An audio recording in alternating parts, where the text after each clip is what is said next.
ეგრეთ წოდებული სამხრეთ ოსეთის საოკუპაციო რეჟიმის ლიდერი ლეონიდ თიბილოვი ახალი ინიციატივით გამოდის. ამის შესახებ უფრო ვრცლად ჩვენ სიუჟეტში.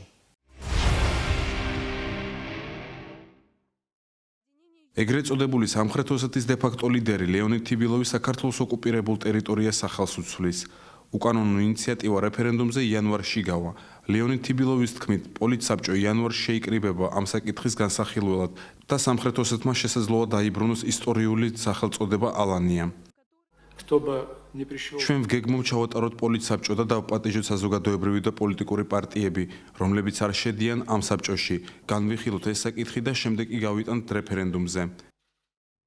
შეგახსენებთ, რომ უკანონო ინიციატივასთან დაკავშირებით ლეონიდ თიბილოვს არაერთხელ აქვს გაკეთებული განცხადება. პირველად მან გამოთქვა თავის მოსაზრება 2015 წლის იანვარში, როცა მისი განკარგულებით ეს საკითხი უნდა გაეტანათ ეგრეთ წოდებულ საპარლამენტო სხდომაზე. ექსპერტებს ისტორიულ წყაროებზე დაყრდნობით მიაჩნიათ, რომ საქართველოს ტერიტორიაზე ალანია არასდროს არსებობდა.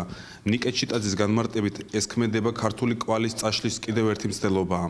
რაც შეეხება ეგრეთ წოდებულ რეფერენდუმს, რომელიც თითქოს და უნდა გაიმართოს ყოფილი სამხრეთ ოსეთის ავტონომიური ოლქის ტერიტორიაზე, ბუნებრივია, რომ აღნიშნულ რეფერენდუმს არ გააჩნია არანაირი იურიდიული ძალა ერთის მხრივ, მაგრამ მეორეს მხრივ რუსეთი და ცხინვალის მარიონეტული რეჟიმი ცდილობენ რაღაცნაირად წარმოადგინონ, რომ თითქოს ცხინვალის რეგიონი ეს იყო თითქოს ასე ვთქვათ ალანებით, ისტორიული ალანებით დასახლებული ტერიტორია და გარკვეულწილად მათ სურთ ჩრდილოეთ ოსეთის ვთქვათ მაგალითის გადმოტანა ცხინვალის რეგიონზე. რაც არ უნდა დაერქვას აღნიშნულ ტერიტორიას, ბუნებრივია, რომ საერთაშორისო საზოგადოება მიიჩნევს მას საქართველოს განუყოფელ ნაწილად, ამიტომ რაც არ უნდა დაერქვას ცხინვალის რეგიონს, როგორ რეფერენდუმიც არ უნდა ჩატარდეს, აქ მთავარი პრობლემა არის არა დასახელება აღნიშნულ რეგიონის, არამედ მთავარი პრობლემა არის ეს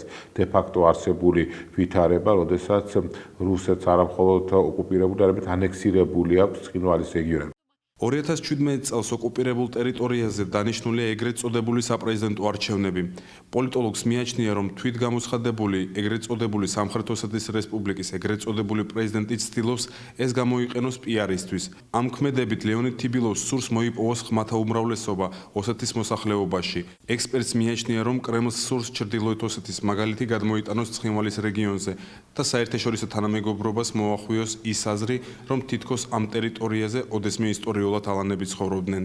შესაძლებელია გარკვეულ ვთქვათ ასე იგი პიარ ნაბიჯებთან კონდეს საქმე, ანუ თიბილოვს სურს იმის წარმოდგენა, თუ როგორი ვთქვათ ერთგულიად ოსი ხალხის როგორ იზიარებს ის ოსი ხალხის ფასეულობებს, რომ ვთქვათ სურს რომ ასე ვთქვათ ცხინვალის რეგიონს დაარქვას ძველი ისტორიული სახე, მithomdas ძველი ისტორიული სახელი, ანუ ალანია, მაგრამ ყველამ ძალიან კარგად იცის, რომ ალანები, კი ბატონო, ისინი ცხოვრობდნენ კავკასიის რეგიონში, ჩრდილოეთ კავკასიაში. იქიდან გამომდინარე, რომ ოსური მოსახლეობა ცხინვალის რეგიონში ვერანაირად ვერ გრძნობს, რა თქმა უნდა, სოციალურ-ეკონომიკური მდგომარეობის გამოსწორებას, რომ თითქოს ერთი რადიკალური მნიშვნელოვანი ცვლილება მოხდა, როდესაც ახალი სახელი იქნა დამკვიდრებული ცხინვალის რეგიონში. თუმცა ისევ და ისევ დე-ფაქტო ვითარება არ იცვლება ამ შემთხვევაში, უბრალოდ ეს არის პიარ ნაბიჯი და ეს არის კი ბატონო მცდელობა გარკვეულწილად იმისა, რომ კიდევ ერთხელ ცხინვალის რეგიონმა წარმოაჩინოს თავი, რომ თითქოს ეს არის დამოუკიდებელი სახელმწიფო.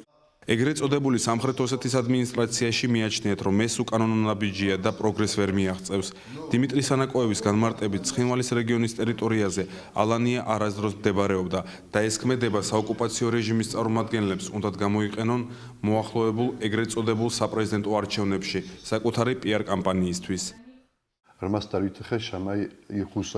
რიგში მე ვთვლი, რომ ეს არის პიარ კამპანია, რადგან ეს ნაბიჯი ცხინვალის რეგიონის მოსახლეობას ვერავითარ სარგებელს ვერ მოუტანს. იმის მცდელობა, რომ დღეს მსოფლიოს რუკაზე გამოჩნდეს ალანია როგორც თავისუფალი რესპუბლიკა მხოლოდ და მხოლოდ ეგრეთ წოდებულ საპრეზიდენტო არჩევნებისთვის ლეონიდ თიბილოვის პიარ კამპანიის ნაწილია, რაც დიდ ფინანსურ დანახარჯებს გამოიწვევს. ეს დაკავშირებულია ახალი სიმბოლიკის შექმნასთან, ოფიციალურ დოკუმენტებზე სიმბოლიკის შეცვლასთან და კიდევ მრავალ სხვა პრობლემასთან.